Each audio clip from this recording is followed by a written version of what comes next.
Fala galera, sejam bem-vindos a mais um Pode Crer Podcast.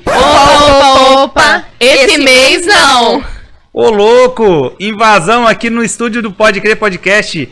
Galera, é isso daí, mês de outubro, outubro rosa, especial só mulheres. Nós vamos pros bastidores, então com vocês a partir de agora, Giovana Batista e Tamires. Fiquem com elas. Fala galerinha, tudo bem com vocês? Está começando mais um Pode Crer Podcast e esse mês super especial. Mas antes, Wylan, chama a vinheta.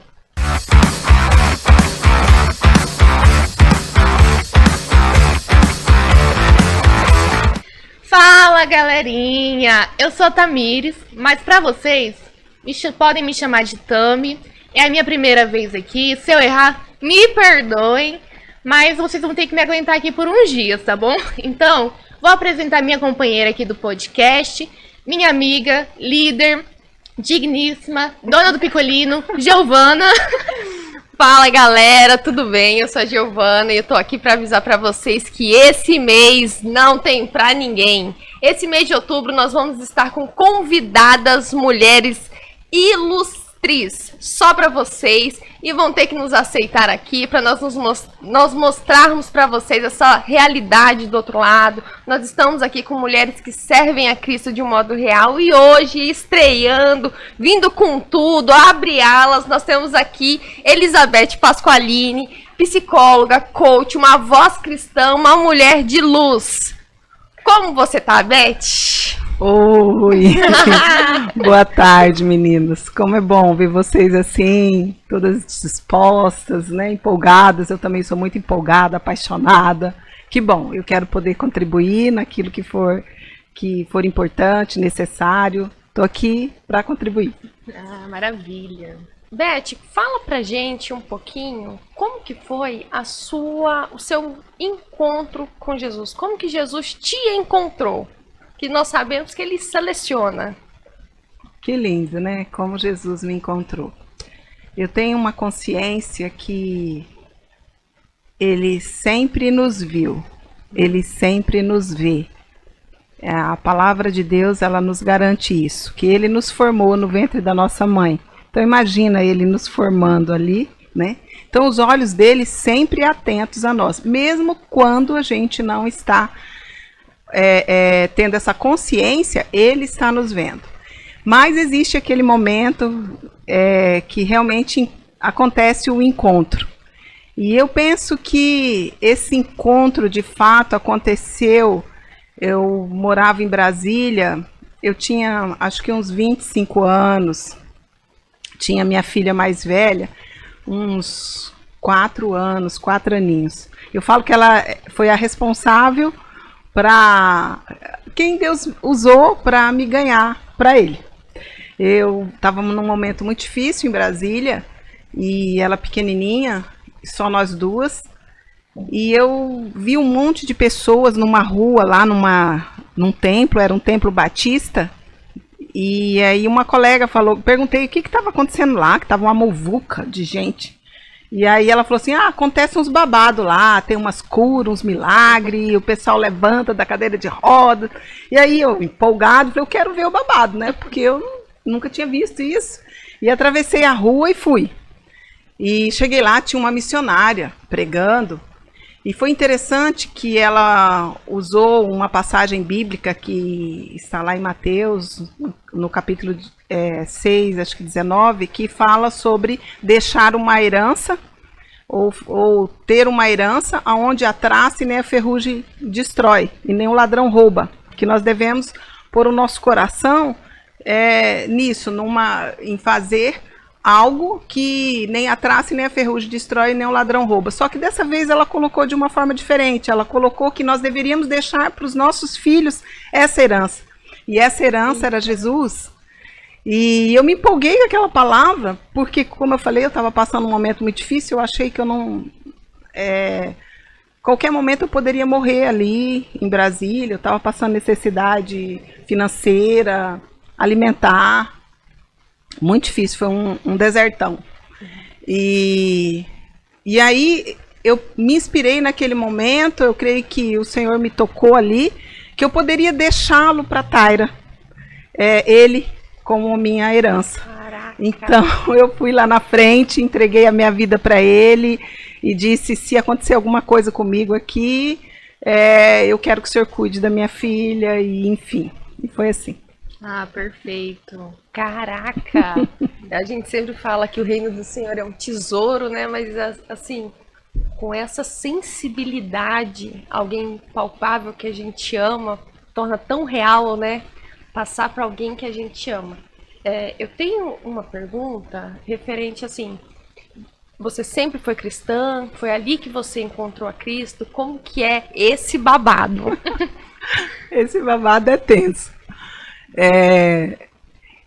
Eu venho de um berço cristão, né? Meus pais, minha mãe católica, e meu pai não acreditava na existência de Deus, até quase perto de falecer. Ele fez uma pergunta interessante, ele perguntou quem que era Jesus, que ele sabia quem que era Deus, agora esse negócio de Jesus ele não sabia. Mas enfim, ele também aceitou Jesus antes de falecer. Mas eu era muito mística, eu tinha uma sede por algo além e não sabia de fato o que era. Então eu passei por várias filosofias de vida. Não quero nem citar aqui porque tem uma relação, né? E assim, de cultuar pirâmides, uns babados assim.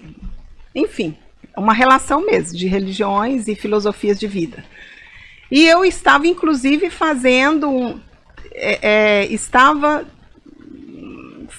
algo nesse dia que a minha colega, algo assim místico, bem místico, que a minha colega me mostrou do outro lado da rua, lá em Brasília, o culto que estava acontecendo lá, enfim. Mas eu era muito mística, muito assim, muito riponga. Eita! Tá aí uma coisa que agora você me pegou. Beth, eu vejo nos nossos jovens de hoje que está crescendo muito a tendência por esse lado místico. Assim, quando eu estava nos meus 15, 13, eu não via tanto. Na verdade, eu sempre via a separação entre evangélico e católico, né? E agora eu tô vendo que gente jovem, com umas decisões já muito concretas para a idade, tendentes a esse lado místico, tendente a toda essa questão que antes eu não via. Qual que, assim, eu queria saber, para alguém que veio de um berço cristão, mas teve essa passagem, né, teve esses encontros, e acredito que teve várias opções porque estava procurando, né, por, às vezes, dúvidas, questionamentos. E, assim, eu queria saber, hoje, para os jovens, como que foi essa sua experiência de dúvidas, escolhas? Porque eu acredito que é importante a gente pontuar, não só a parte do como você chegou a Cristo, mas antes, como foi o seu passo a passo? E qual que seria suas dicas, os seus babados, para quem está passando por tudo isso, se encontrar? Né? Até mesmo para a gente quer saber como que a gente ajudaria uma pessoa a se encontrar assim. Então, eu costumo dizer que Jesus não se compara a nenhuma filosofia de vida. Ele é uma pessoa, né? É aquele que é a vida. Não há vida fora dele. Então, não se trata só de uma filosofia de vida, mas se trata da vida. Então, antes dele, acredito que não há vida. Então, né, havia essa busca no meu coração, assim, por algo mais. E quando, nesse dia, para ficar mais claro para o pessoal entender, e aí vai ficar a dica, nesse dia que eu fui por curiosidade, para ver as curas e os milagres que eu nunca tinha visto, essa missionária pregando, e eu fui lá na frente, a partir daquele dia, eu sentia vontade de voltar naquele lugar, porque tinha algo diferente ali. E era uma quarta-feira, chamava Corpo Vivo de Cristo, era pastor Vilarindo, em Brasília, falecido já. E aí eu comecei a ir de curiosidade e também porque eu senti algo gostoso lá. eu não sabia que era o manifestar da presença dele na minha vida. Então, eu sempre falo sobre a intimidade com Jesus. O que difere de tudo, mesmo na vida cristã, enfim, o que faz fazer sentido na nossa existência, o que faz dar sentido ao nosso trabalho, a uma profissão, a ter filhos, enfim, a qualquer coisa que a gente fizer aqui, é Ele, é a intimidade com Ele. Ele é uma pessoa. Sabe como eu vejo? É mais ou menos assim. Eu gosto de metáforas. Facilita. Eu vejo que nós somos como um instrumento, vamos dizer assim, um violino, um violão, que pode gerar um som maravilhoso, algo muito bom, porém nós vamos precisar sermos tocados pelos dedos, pelas mãos do artista, do instrumentalista. Então nós, como esse instrumento, seríamos sem o toque dele como uma madeira vazia, sabe assim? Tá ali o violino, é bonito, mas ele não flui sem o toque do instrumentalista. Então, ser tocados por Jesus, sentir como um violino que coloca assim no queixo do violonista, ou o violão que recebe o toque das mãos daquele que está tocando. Você já imaginou você sentir o toque dele em você? A partir desse momento, esse violino passa a ter vida. Por quê? Porque está recebendo o toque dele. Então, somos instrumentos. Agimos, fazemos várias coisas. Mas quando Jesus nos pega, nos toca, encosta o queixo dele em nós, toca as mãos dele em nós. Maravilhoso, faz né? tudo. É Aí muda sensacional tudo. quando a gente sente a presença de Deus, né? O toque, principalmente para quem é recém-convertido, tá naquele processo de conhecer Jesus. É maravilhoso. Acredito que aconteceu também isso contigo, né? Beth, mas eu queria entender agora um pouquinho. Você falou que morava em Brasília, certo? E como foi a sua vinda até Ariquemes, até se chegar ali na igreja em Ariquemes? Então, como eu disse, eu estava passando uma situação difícil, e a partir desse encontro com Jesus, ele começou a mudar algumas coisas na minha vida. Então eu não queria vir embora para Ariquemes, mas ele começou a mover algumas situações, e aí eu resolvi vir embora, né? De volta para cá. E aqui eu conheci o tio do Dr. Herbert, Beto. Ele era marceneiro aqui na época, e ele nos convidou para um jantar na casa dele, eu, meu irmão e minha irmã, a Eurides, e nós fomos numa janta lá, e quem estava lá era o pastor Aniceto, um profeta, um homem de Deus, né, que começou também aqui com a gente. E nesse jantar nós tivemos uma experiência sobrenatural ali. Ele orou por nós, e todos nós, eu, Moacir e a Eurides, tivemos algo assim sobrenatural naquele jantar. A partir dali, a paixão foi aumentando e nós começamos a nos reunir. Na época era grupo familiar, e nós precisávamos escolher qual a casa que a gente gostaria de reunir. E aí eu escolhi, me reuni com a doutora Ania Lloyd, e é uma pessoa que eu considero, falo que é o meu pai na fé, porque ele realmente me discipulou, é meu mentor, enfim. Então, assim, essas personalidades assim difíceis precisa de ser bastante trabalhado. Então, ele que me atura. Ele que me atura. Então foi assim. começamos a andar ali, através do grupo caseiro, na casa doutora Ani. Se eu não me engano, era quarta-feira à noite, isso faz muito tempo. E quando eu comecei a reunião, que eu não sabia nada, eu estava ali, tipo, conhecendo tudo, como é que era, havia uma senhora que estava reunindo com a gente lá também, tão nova quanto eu ali, e ele já me colocou para levar a mulher na casa dela, que ela morava no 2, eu tinha um Fusquinha, e ele falou, você leva ela. E disse assim para mim, se durante o caminho ela perguntar alguma coisa que você não souber falar, você me pergunta que eu te falo e você fala para ela. Ou seja, hoje eu entendo, ele já estava me discipulando e me ensinando a discipular, entende? Então, eu não consigo nem ver o viver da igreja sem isso, sem um discipulado, sem um mentoreamento, não consigo, porque foi sempre assim. Ele já te chamou pra jogo sem nem avisar, né?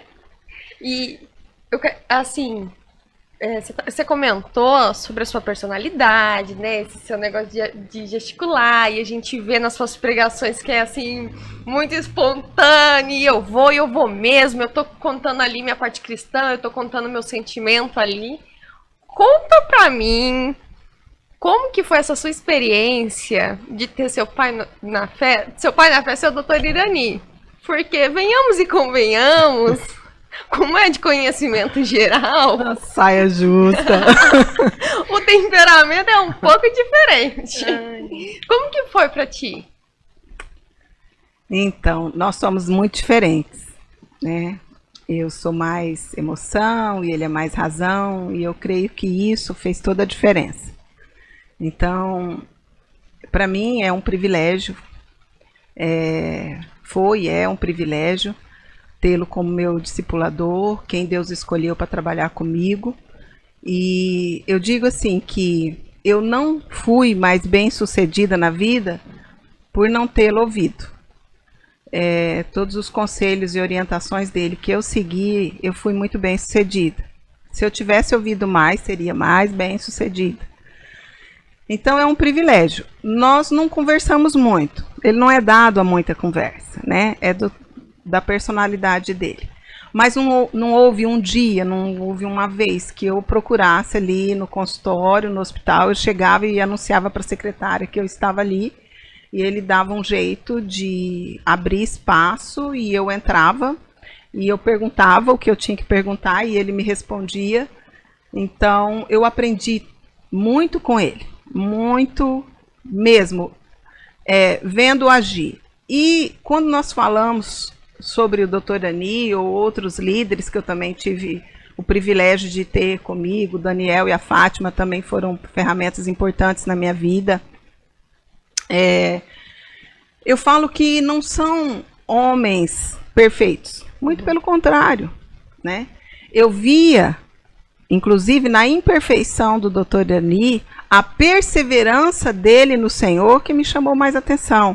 Então eu via que ele tinha muitas dificuldades, muitas fraquezas, e ele não desistia, ele permanecia. Eu falo que na luz a gente vê muito melhor.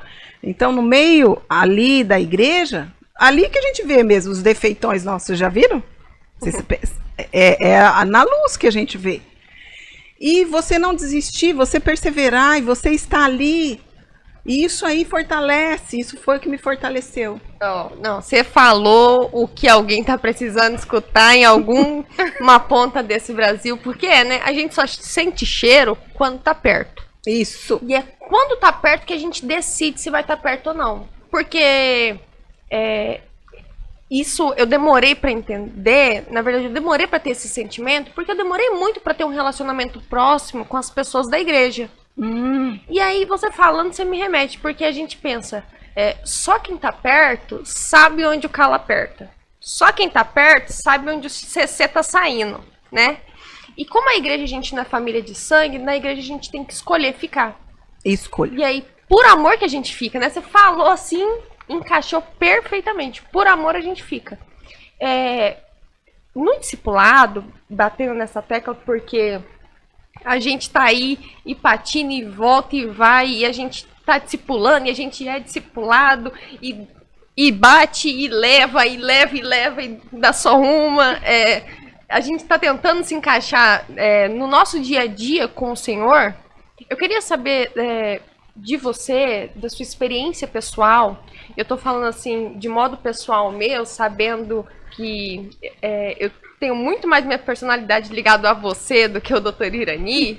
E aí eu tô querendo, assim, partindo do princípio de você, assim, mais jovem, quando estava sendo discipulado por alguém que talvez para você pode ser considerado uma pessoa mais rígida, como que foi para você receber esses conselhos? E talvez aqueles que você não escutou, hoje, como que você pensaria ou daria conselho para aquele jovem que uma hora vai apertar o calo, uma hora o líder vai ter que falar o que precisa, gente, precisa, como a gente, como discipulado, se colocar nessa situação de maneira que a gente possa aprender, sabe?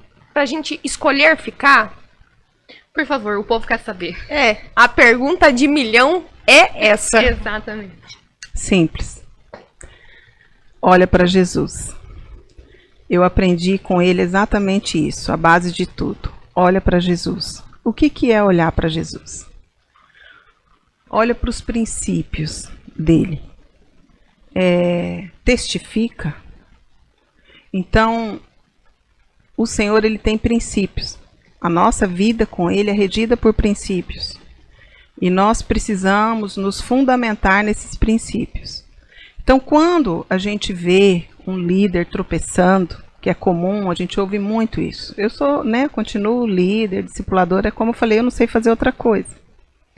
E tudo que a gente faz é em função disso. Então, quando vocês virem, eu acho a geração de vocês muito top, assim, espontânea, né? Eu quero a verdade, eu não gosto de tapar o sol com a peneira, né? São radicais, eu amo essas coisas. E eu trago isso aqui dentro, né? E eu digo o seguinte: para quem você entregou sua vida? Para quem você entregou? Foi para o seu líder ou foi para o Senhor? Porque se você entregou sua vida para Jesus, quer coma, quer beba, quer faça qualquer coisa, faça para Ele, para a glória dele. Então, ser líder não é fácil. Liderar não é fácil. E muitas vezes você vai ver o seu líder enfraquecido, o seu líder tropeçando. E aí eu te pergunto, o que Jesus faria no seu lugar? Passaria por cima desse líder? Tropeçaria nele e cairia? O que Jesus faria? E é nessa hora que nós olhamos para o Senhor, fitamos os olhos dele, nos olhos dele, dentro da intimidade do nosso quarto, nessa relação íntima com o Senhor, a gente olha para o Senhor e pergunta: o que o Senhor quer que eu faça agora? E pode ter certeza que ele vai te dizer. Estende a mão, ora por ele, abençoa, espera, aprende a esperar. E nessa relação entre líder e liderado, essa relação estreita, apertada, aonde um vê o erro do outro, a falha do outro, e aprende a esperar no Senhor o mover do Espírito Santo ali, que é aquele que quebra o jugo, que destrava, que é nesse entrelaçamento dos dois que o próprio Deus vai trabalhando em nós. Então, tanto o discipulador, o líder, como o liderado, o discípulo, eles estão sendo trabalhados ao mesmo tempo. O Senhor está de olho em nós dois. Então, assim, se você tem essa dificuldade, e vira e mexe, você está olhando, porque fulano não é bem, ele fala uma coisa e faz outra. Né? É porque meu líder é muito radical, é porque meu líder não me dá liberdade. Querido, como que está a sua intimidade com o Senhor dentro do quarto? Eu estive lá em Israel, agora recente, e um dos lugares que mais me chamou a atenção e realmente assim quebrantou muito, foi difícil, porque tudo ali, né, traz muito o Senhor, mas o Monte das Oliveiras, onde eu vi aquelas oliveiras centenárias, e saber que era ali onde Jesus passava a noite, às vezes chorando, gemendo, orando, esperando, né, que Pedro pudesse entender o que estava acontecendo, e enfim, todos os discípulos, e ele chorando ali por Jerusalém, isso me aperta o coração, porque é muito do líderes, isso. É gemer diante do Senhor até que Jesus seja formado dentro do liderado, entendeu? E que o liderado entenda, que esse discípulo entenda que o próprio Deus que está trabalhando em você também está trabalhando em nós, líderes, trazendo maturidade também. Não é tão simples assim, é difícil para os dois lados, né? Por que tem muita gente que não quer discipular, não quer liderar?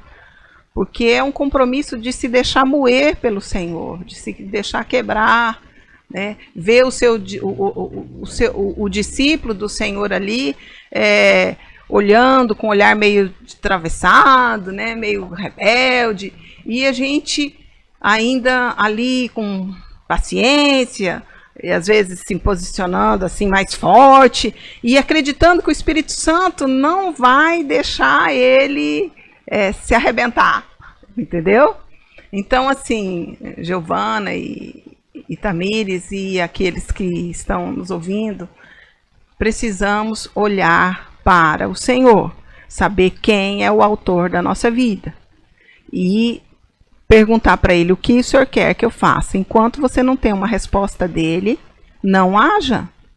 Não haja, espera. Porque o Senhor não é uma religião. Jesus é uma pessoa e ele quer se relacionar conosco com intimidade. Essa é a ênfase.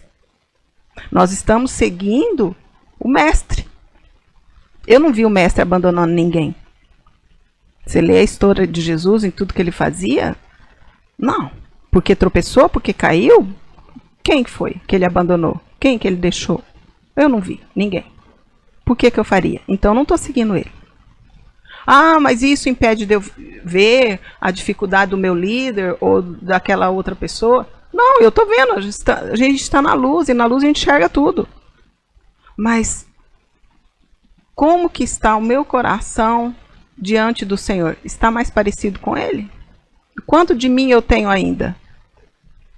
Então, nós precisamos definir quem nós estamos seguindo. Se for Jesus, pode ter certeza, vai aprender a ter misericórdia, vai aprender a amar, vai aprender a esperar, vai aprender a perdoar, vai aprender um monte de coisas. Vai aprender a amar o próximo, que é muito difícil às vezes, né? Mas é necessário. E Beth, você tocou no assunto? Eu estava muito curiosa para saber. O povo quer saber. O pessoal da igreja quer saber. Porque assim, eu particularmente sou um pouco curiosa, né? E eu gosto de saber, assim, das histórias de vida, principalmente de viagem. E você estava recentemente em Israel.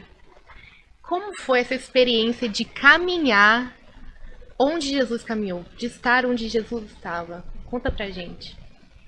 Então,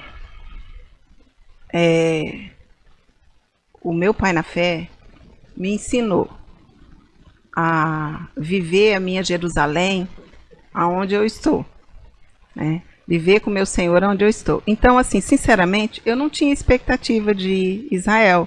Nunca pensei em ir para lá. Porque aprendi a ter o meu jardim dentro do meu quarto. E só que a minha filha e meu genro, lá de Blumenau, são pastores em Blumenau. E aí eles me fizeram o convite. Se eu não queria, se eu não topar, fazer uma viagem meio que mochileira, entendeu? Bem radical. Isso é o mais legal, né? Foi Coisa de jovem. Coisa de bem jovem, tá? Eu quase morri. E aí eu topei. Então, fomos. E ali, assim, foi muito impactante. Por quê? Porque aqui nós ouvimos falar, então a fé está muito viva. E fé é ver aquilo que, pelos olhos da fé, aquilo que a gente não pode tocar. Só que quando a gente chega lá em Israel, em Jerusalém, o babado muda. Tu pode tocar. Pode tocar tudo o tempo todo. Pintar, pegar cada grão de areia ali, ó. E isso fica uma fé concreta. Eu falo que ao mesmo tempo que fortalece a fé, eu não sei se cria muito ponto diante do Senhor, porque dali fica mais concreta a nossa fé, entendeu? Não tem como não ser tocado ali em Israel. É muito interessante. É isso. Nós fomos numa torre, é uma casa de oração de um pastor, Tom Hess, que ele está lá desde, eu acho que 87, e ele ora por, é uma casa de oração com missionários que ora por todas as nações, e essa casa de oração é bem alta, e fica num ponto de Jerusalém, que a gente vê toda Jerusalém. E estar ali, e olhar lá para baixo, e saber que o meu Senhor estava ali naquele Monte das Oliveiras, há anos atrás, chorando por mim, eu me acabei. Eu confesso para vocês que até agora eu falo, o coração aperta, porque é impossível não ser tocada, entende? Eu estava ali na torre, em cima, olhando para baixo, vendo as oliveiras, que elas são centenárias, tanto que elas são todas blindadas, a gente não toca. Sabendo que ele esteve ali um dia, em agonia, chorando por mim, que estava ali até ontem, ali dançando, né, que eu dancei pra caramba, tá? Porque aquele povo de Israel tudo dança, eu também dancei. Coisa de jovem também. Exatamente. Tem que aproveitar, né? Se fosse pra lá e não fosse dançar, Aí não rola. Exato. Aí não rola. Mas enfim, assim, vale a pena e dá vontade de voltar, e, enfim. Mas é muito importante também a gente saber que nós podemos fazer a nossa Jerusalém em casa, no nosso quarto, nosso jardim secreto com o Senhor em casa. Em todos os lugares onde a gente estiver. Nós podemos ter a nossa intimidade com o Senhor ali, chorar o choro dele, sorrir a alegria do coração dele, segredar o coração dele, a intimidade com ele. Isso faz tudo fazer sentido. Fora disso, seria mais uma religião, mais uma filosofia de vida. entendi. Top, né? Eu particularmente muita vontade de conhecer Israel. Beth, você é psicóloga, certo? Por que você escolheu psicologia? Divide com a gente. Então, aí entra a liderança de novo. Vocês vão ver eu falando muito dos meus líderes, né? Foi uma orientação que eu chamo de tio Pepinho. E ele que me influenciou. Na época, abriu a faculdade e aí falou, por que não faz? Eu toda a vida trabalhei com pessoas, eu trabalhava no RH de empresas e gostava de fazer isso. Fazer cursos de RH, e aí ele falou, por que você não faz psicologia, você já é uma discipuladora, né, e trabalha em empresa com RH, faz psicologia que vai te ajudar. Então, não foi algo assim que eu almejava. As coisas acontecem na minha vida também, bem interessante, porque não tem muito, eu não tenho aquela expectativa, desde o dia que eu entreguei a minha vida para Jesus, de fato aqui, de verdade, quem mora comigo, vive comigo, sabe disso, eu comecei a buscar nele o que ele tinha para mim, entende? Porque antes de entregar a vida para Jesus, quem tinha o controle era eu. Então, qual é a diferença? E aí eu comecei a buscar nele. Então, qual que é a oração? Qual que é a fala dele? Deus, o que você tiver para mim. Jesus, o que você espera de mim. Então, você põe na minha frente, você move e me faça entender, porque eu também sou meio dificilzinho de entender. Então, deixa as coisas bem claro, coloridas, assim e tal. Eu orando pra Deus, mas me confirma 100 vezes, tá?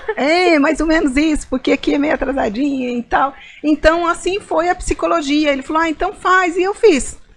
E como nós aprendemos a fazer tudo, vou repetir isso, gente, porque é fundamento. Para a glória de Deus, se você pôr isso no teu coração, o jovem que estiver me ouvindo, seja lá quem estiver me ouvindo, assentar essa palavra no coração. Quer você coma, quer você beba, quer você faça qualquer coisa, faça para a glória de Deus, tudo passa a fazer sentido. Fora disso não tem. Como assim? Eu não consigo nem entender. Como é que você vê sentido em fazer um filho se não for para a glória de Deus? Como é que você faz?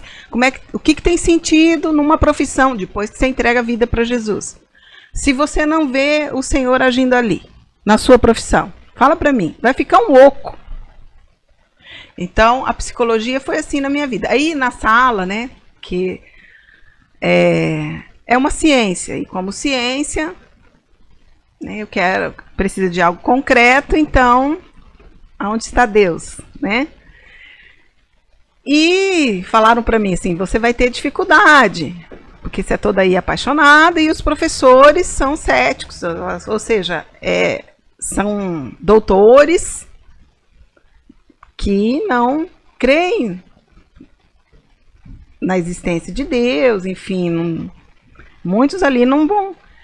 Mas interessante, eu nunca tive dificuldade, porque na medida que eles falavam sobre a mente humana, o cérebro humano, o corpo humano, eu via em tudo Jesus. E aí eu falava com os meus professores, né? Mas, meu Deus, como que Deus pôde fazer isso? E eu sempre honrei muito meus professores. Eu sou apaixonada pelos meus professores, todos os meus professores. Na minha monografia, que é para fazer um trechinho assim de gratidão, eu enchi 2 folhas de gratidão a todos os meus professores, porque são mestres, então merecem ser honrados, respeitados. E eu acho que isso os aproximou também de mim, então a gente tinha uma relação muito boa, ainda que não testificasse a mesma fé. Entendi. E para você, como psicóloga e cristã, como que é lidar com isso no consultório com aquelas pessoas que não acreditam em Deus?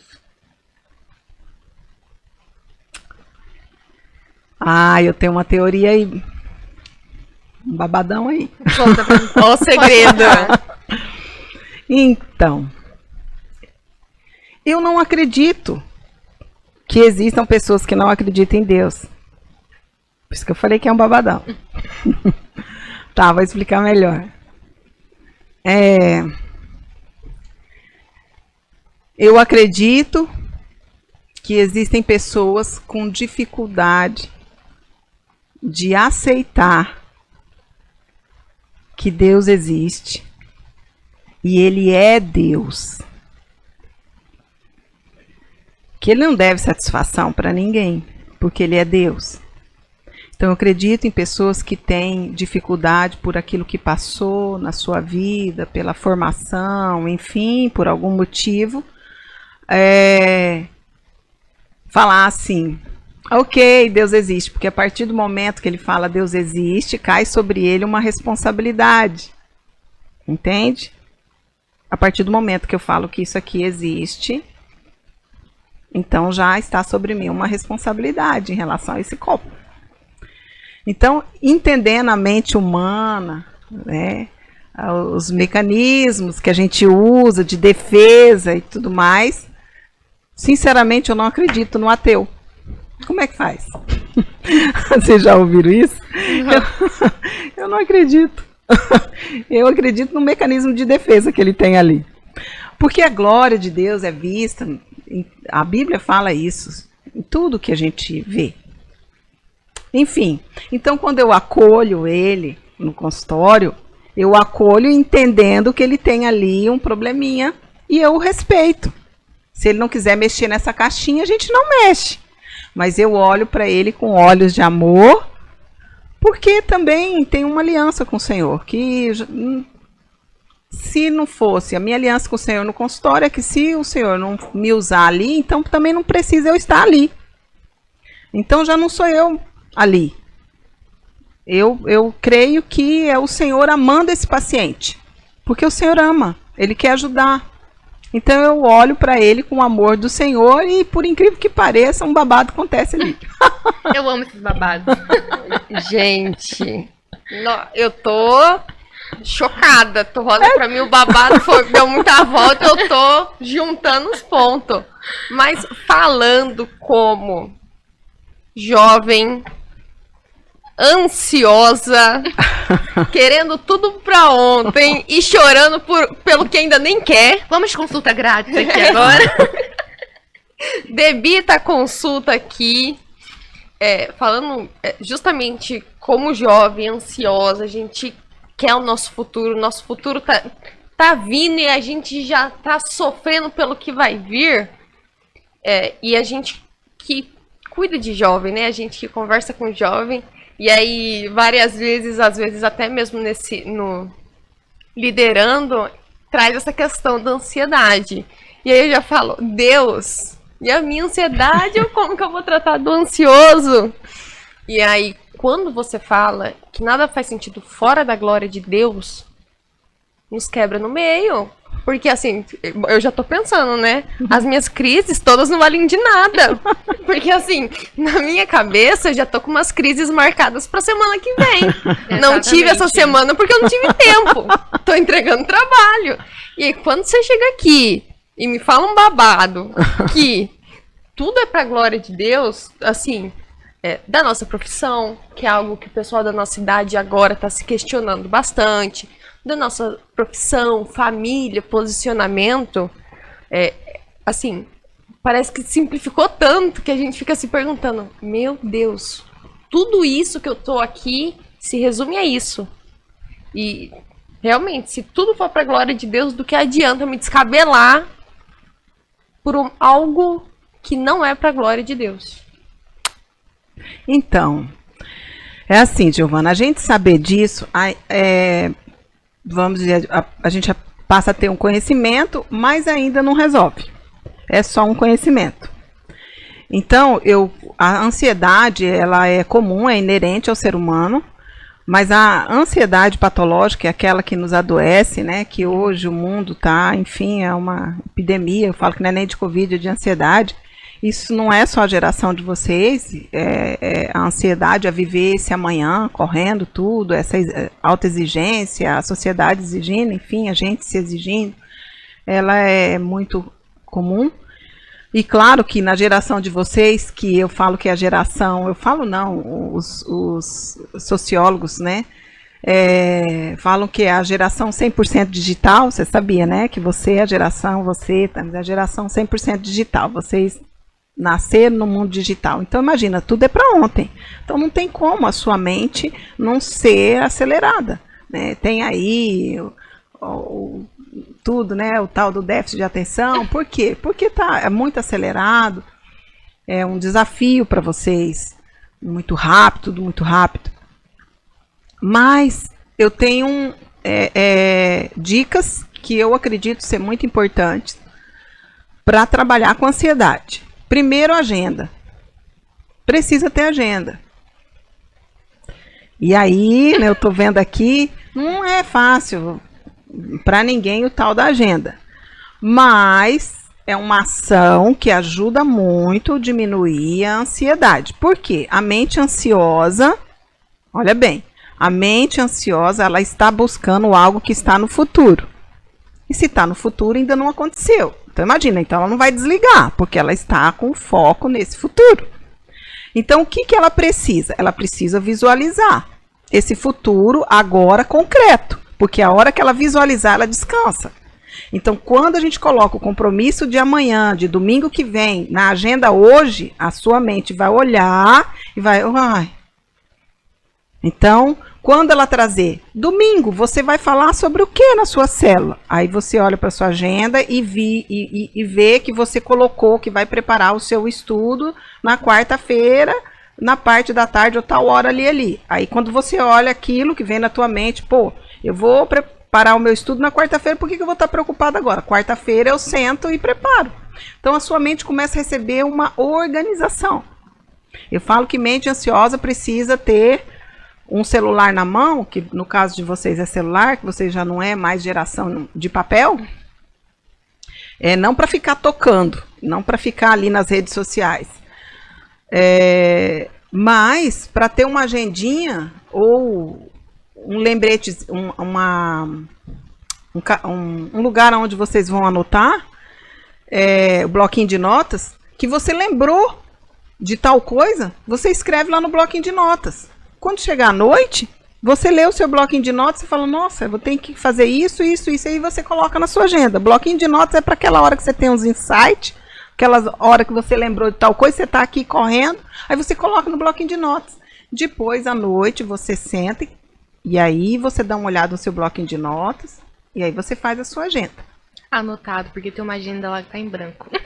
Não, agenda que não funciona. A agenda que eu falo é o agendamento mesmo, né? E são recursos que nós utilizamos para a mente ansiosa. Precisa disso. Eu creio que nós vamos entrar também aí nessa reorganização da utilização do celular também. Vai ter algumas coisas rolando aí, porque ele é programado para nos deixar ansiosos. Porque a gente não dá conta, né, de tudo da demanda de um celular hoje. A gente não dá conta, então a mente vai ficar estimuladíssima o tempo todo. Vamos ter que ver isso aí. Eu acredito que já está chegando conteúdos novos aí dentro da psicologia para como lidar com essa ferramenta que para vocês, para nós, e principalmente para vocês, é um grande desafio em relação à ansiedade, porque estimula a mente. Até mesmo que a gente vê que as redes sociais hoje são todas com muito estímulo, né? Estímulo. Nós temos que fazer muito pouco e ela nos dá um resultado muito grande. Então, realmente é algo que a gente tem que prestar atenção. E a gente ainda ganhou 2 dicas grátis aqui. Esse podcast tá espetacular. Exatamente. Eu gosto assim. Eu queria perguntar como que é pra ti, pra mim, o assunto mais delicado que a gente trata com a maioria das pessoas, né? Falando da gente que tá cuidando de jovens, da gente que tá discipulando, tá em célula, filho, tudo, família, né? Eu sempre vejo como um ponto-chave da pessoa. Como que é pra ti coordenar, né, sendo mãe, sendo esposa, cabeça, centro, né, assim, de tudo isso? Como que é pra te coordenar, como que você lidar com isso, né? É mãe, é esposa e tudo isso versando as leis do Senhor, porque nós sabemos que família dentro de cada casa, como você falou, né, na luz que a gente vê, tudo muito perto, então todo mundo sabe onde calo aperta. Como que é pra ti isso? Aí eu tenho, vamos dizer assim, dois momentos na minha vida. Tinha um momento, como eu falei para vocês, eu comecei a discipular muito cedo, então eu tive minhas meninas nesse meio e eu não sabia administrar, não tinha agenda, não tinha essas atitudes assim concretas, e uma fome pelo Senhor e por estar querendo ajudar pessoas o tempo todo, enfim. Eu creio que as minhas meninas foram prejudicadas com isso, porque elas me viam o tempo todo pastoreando, ou orando e chorando por vidas. E filhos, eu falo que às vezes filhos de pastores, né? Pastores que eu falo não é pastor de carteirinha, tá, gente? Pastor é aquele que está liderando, discipulando, cuidando. Às vezes eles sofrem com isso e porque veem, vamos dizer assim, pessoas da igreja fazendo meu pai sofrer ou minha mãe sofrer, e o filho sente com isso. E às vezes os pais não percebem que os filhos estão percebendo. Então os filhos começam a ter uma aversão à vida cristã. Às vezes acontece isso. Mas existe a fidelidade do Senhor. Ele diz que se você entrega a sua vida para Ele, então assim, a retribuição vai ser 100%. Né? Então, eu fazia, mas acreditava o tempo todo que o Senhor estava cuidando das minhas meninas também. E não foi diferente. Realmente a fidelidade do Senhor visitou as minhas meninas. Hoje elas estão no Senhor, né? Como eu disse, eu tenho uma filha que é psicóloga, mas comprometida com o Senhor também, e é mais psicóloga do que eu, viu? Eu sou meio assim, mas ela é psicóloga mesmo.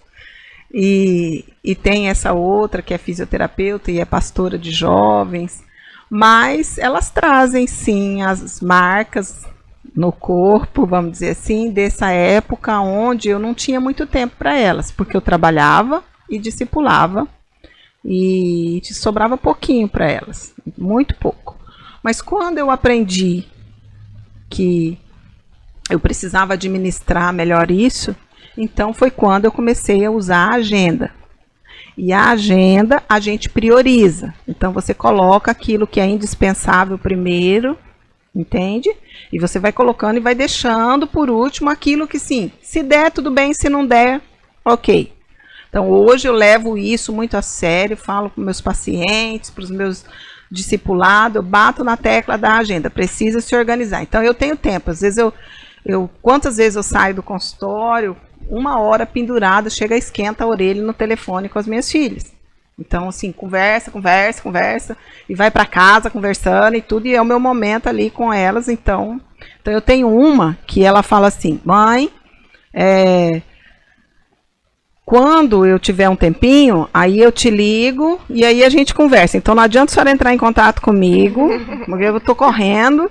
E a outra é assim, se eu não entrar em contato, então ela também não entra, ela fica esperando. Então eu tenho que, sabe, dar meus pulos. E elas são minha prioridade, elas são a minha extensão na face da terra. Hoje eu entendo isso, e é a minha semente, e estão levando o legado. E eu sempre coloco, prioriza o Senhor. O que é priorizar o Senhor? Priorizar o Senhor é o governo dele sobre as nossas vidas. Então, primeiro momento do dia é estar ali com ele. Não abra mão disso. Não pode. A gente não pode abrir mão desse momento a sós com o Senhor. E depois vem as outras coisas, aí você faz. Às vezes as pessoas querem, eu tenho uma agenda onde pacientes, e eu tenho problema com isso, às vezes irmãos querem ser atendidos, pessoas querem ser atendidas, eu falo, não tenho tempo agora, eu vou ter agenda só para não sei quando. E às vezes as pessoas não entendem muito isso, por quê? Porque eu estou realmente priorizando e eu não posso colocar mais paciente do que aquilo que eu tenho ali. Por quê? Porque eu estou discipulando, eu tenho reuniões, eu tenho outras coisas para fazer. Então não é só trabalho. E eu sempre levo isso para os próprios pacientes. Como está a sua vida? Como que você organiza as suas 24 horas? Eu te pergunto, como você se organiza? Como você organiza 24 horas? Porque se você trabalha 8 e dorme 8, dá 16, nós estamos falando de 24. Né? E nós não estamos falando de sábado nem domingo. Ou seja, precisa organizar esse tempo, remir o tempo, organizar. Tempo é uma riqueza que... E eu falo que a coisa mais democrática que Deus nos deu foi o tempo. Todo mundo tem 24 horas. O que você faz com essas 24 horas? Olha, assim, é um assunto que eu acho fundamental, né? Na verdade, é tão gostoso escutar a respeito desse seu testemunho, né, como mãe, e trazendo pra gente também como que suas filhas falaram, porque a gente conversa e grande parte com as pessoas que a gente está cuidando é justamente trazendo alguma, assim, dor com mãe, alguma coisa de relacionamento, e é tão legal você vir aqui e nos trazer esse seu posicionamento de como foi para você, de como aconteceu, de como você viu e como depois das suas filhas te passando, como você pode interpretar, né? E mesmo assim, colocando tudo diante do Senhor. Porque eu acredito que para você como mãe, também às vezes priorizar o reino foi doído, mas você sabia que o Senhor estava cuidando. É tão legal saber isso, saber o ponto de vista da mãe, porque geralmente a gente sabe o ponto de vista do filho, né? Ah, porque isso, porque aquilo. E quando a gente começa a escutar na vida do outro o testemunho, como que Jesus opera, né? Porque é claro, a pregação a respeito da palavra ela é fundamental, mas ver como o cristão no dia a dia está agindo, ela começa a modelar nosso pensamento a partir daquilo, né? Será como que tá meu posicionamento com minha mãe, ou dela comigo? Como que eu tô...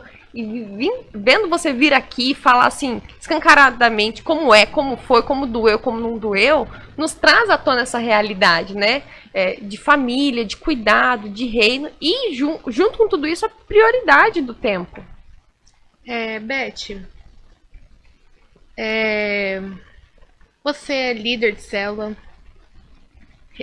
supervisora de rede, né, comanda a célula de jovens também. Como é pra você lidar com os jovens? Você gosta? É sua parte preferida ali com os jovens? Como que é? Meu Deus, tá? Mas eu gosto de tudo. A gente tem que aprender. Exato. Vamos precisar de uma parte 2 depois. Então, eu penso que o segredo é esse aí.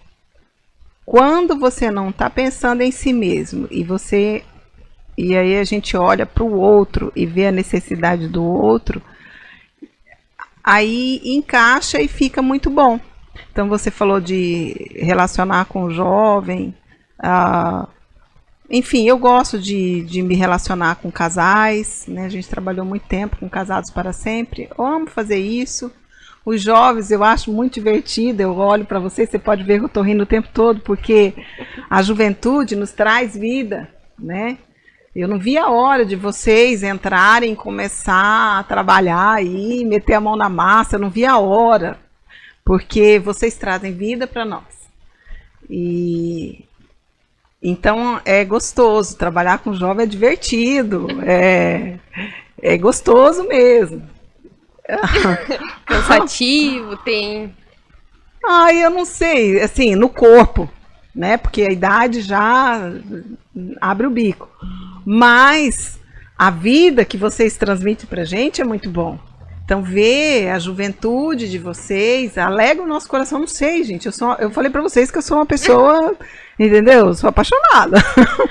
E é gostoso, viu, Thames? É muito bom. Tudo no reino, gente, é importante. É tudo bom. E esses dias eu até vi um meme, né, que trabalhar com jovens é como se estivesse em uma maratona, como se fosse uma atividade física, né, porque é cansativo, né. E você lidando com jovens, a gente sabe que muitas vezes os jovens, eles passam com alguns problemas em casa, né, às vezes o pai não dá atenção, a mãe não dá atenção, e eles acabam tendo uma certa carência. E cabe também ao líder, né, saber lidar com isso. Como que é pra você nessa relação? Acolhimento. Nós somos carentes de acolhimento, todo mundo. Seus pais, né, são carentes de acolhimento, viu? E os filhos também, enfim, os nossos líderes, e todos nós somos carentes de acolhimento. Então, primeiro a gente acolhe a dor do outro, seja lá quem for esse outro. O jovem, a criança, o adulto, o pai, a mãe, enfim. Nós trazemos dores e precisa ser acolhida, ser respeitada essa dor. E depois nós trabalhamos com esse conteúdo, entende? Naquilo que a pessoa trazer pra gente. Eu penso que é assim, que a gente lida com todos assim. No fundo, o ser humano ele tem as mesmas dores, as mesmas necessidades. Você pode observar. Vocês querem ser assertivos. Já viram como vocês querem acertar? Vocês querem ser assertivos. Vocês acham que os mais velhos não? Eles também querem acertar. E quando eles olham para trás e vê que erraram e não tem mais como voltar atrás, o que precisa fazer com essa pessoa? Acolher e falar para ela, faz daqui para frente. Reconhece que errou, confessa e pede perdão e daqui para frente segue acertando dentro da sua idade. Entende? Então, assim, dica. Primeiro, acolhe. Seu pai e sua mãe têm dores. Jovem tem dor. Criança tem suas dores. E depois que acolhe a dor, aí trabalha os conteúdos daquela pessoa. Ajuda naquilo que ela precisa. E pronto, isso é com todo mundo. E pronto, simples assim. Simples. Receita de bolo. Não é. Tá demais esse podcast, né, Giovana? Dicas e dicas no dia a dia de como fazer. Eu poderia ficar altas horas aqui conversando contigo, Beth, mas infelizmente nós estamos nos nossos minutos finais. E queria que você deixasse um recado para os jovens, para os adultos, para toda a classe. Os jovens de espírito que estão nessa caminhada com a gente. Eu deixo a dica de buscar um encontro, uma intimidade com o Senhor, independente de qualquer coisa. Porque o jovem tem isso de eu tenho esse erro, eu não sou legal nisso, enfim. Mas eu digo, o segredo de tudo na vida cristã é Cristo. Ou seja, busca intimidade com Ele. Seja sincero. Coloca para ele: eu quero intimidade com o Senhor. Eu quero te ver. Se revela para mim. Se mostra para mim. Não é utopia. É real, ele quer isso. A gente vê, Zaqueu subiu numa árvore, falou: deixa, eu quero ver ele. Enfim. E olha quem era Zaqueu, vale a pena ir, dar uma lida. Não importa, eu deixo para o jovem isso. A sua sede, só quem pode sedentar é o Senhor. Esse vazio existencial, só o Espírito Santo de Deus pode preencher. Aonde que eu encontro, Beth? Na intimidade do seu quarto. Chega lá, dobra o seu joelhinho, deita em cima da cama, embaixo. Eu gosto de deitar no chão. Eu lambuzo o chão ali, conversando. Eu tranco a porta porque senão escandaliza, entendeu? Até o marido, meu Deus. E ali no seu quarto, você a sós com o Senhor, abre teu coração e fala para ele: eu quero te ver, eu quero te sentir, me toca, faz alguma coisa, pega o travesseiro, berra ali no travesseiro, não importa. Anseie pela presença do Senhor, anseie pela presença de Jesus. Ele está doidinho que você faça isso, para ele se deixar conhecer por você. Beth, foi um prazer tê-la conosco. Esse podcast, eu acho que foi uma lição de vida pra mim e pra quem tá assistindo também. Vamos precisar de parte 2, por favor. Tem muita coisa ainda, 1 hora é pouco. E então, galerinha, esse foi nosso podcast de hoje. Foi um prazer ter vocês conosco até essa hora. Curte, manda pros amigos. Deus abençoe vocês. Não perca que esse mês está especial. Então, esse foi nosso podcast. Pode crer. Até a próxima.